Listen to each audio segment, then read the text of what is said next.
Hi, Phoebe. Oh, hi Ate Celeste. May question lang ako. Kilala mo ba si Rain at Edgar? Alam mo rin yung tungkol kina Rain at Edgar? Of course! Sinabi na nga sa akin ni Aldrin ang lahat. So, naiintindihan mo na ngayon si Kuya Aldrin. Naiintindihan mo na kung bakit nakipaghiwalay siya sa'yo. Ano ibig mong sabihin? Dahil kina Rain at Edgar. Dahil sa past life ni Kuya Aldrin at Ate Des, soulmate sila. And si Kuya Aldrin at Ate Des, yung Rain at Edgar noong unang panahon.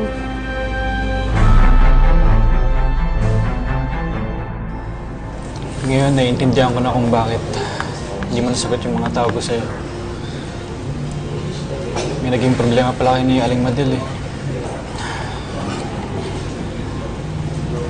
Des, kapag may kailangan ka, sabihin mo lang sa akin ha.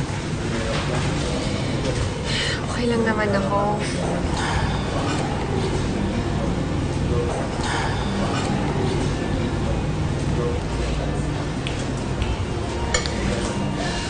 Des, bakit nga pala hindi mo kinakain yung pagkain mo?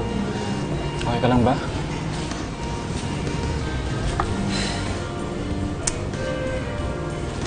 Ano kasi, JV eh. Sana huwag mo naman gamitin yung nanay mo para makalabas tayo. Lalo na oras ng trabaho, nakakahiya. Des, ano namang nakakahiya doon eh? Kami naman may-ari nitong building. Kahit na. Ayokong may masabi yung ibang tao, nakakahiya. Tsaka JV, pinabayaran ako para magtrabaho, hindi para makipag-date. Eh kung mamayang gabi kaya, mag-dinner tayo. Sasamahan ko si Mama. Lagi kasi siyang mag-isa sa condo.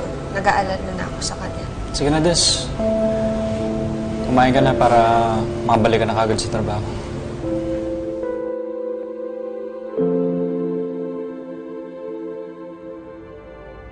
So, sinasabi mo na si Des at si Aldrin sina Rain at Edgar sa past life nila? Daniela, let's go someplace else. Excuses at Celeste. Narinig mo ba yun, ha? Na kaya malapit si Des at Aldrin dahil tingin nila soulmate sila? Ano sila, baliw? O bang soulmate? Parang hindi na importante yun eh. Ang tanong kasi, kung alam na ba ito ni JV?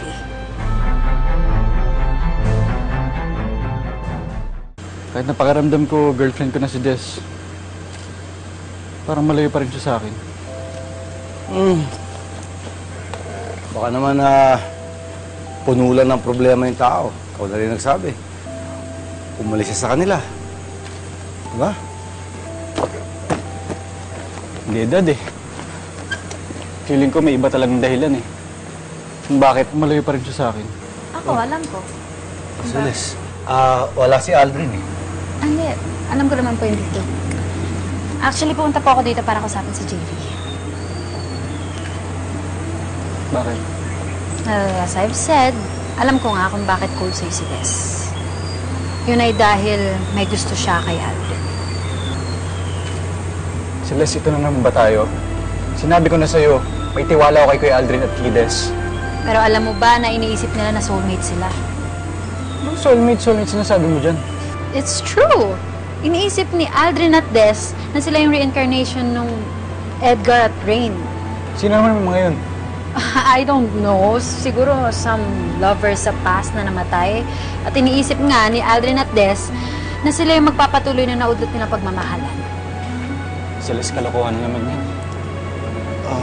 Totoo yun na napapanaginipan niya si Rain, pero hindi ibig sabihin reincarnation si Edgar.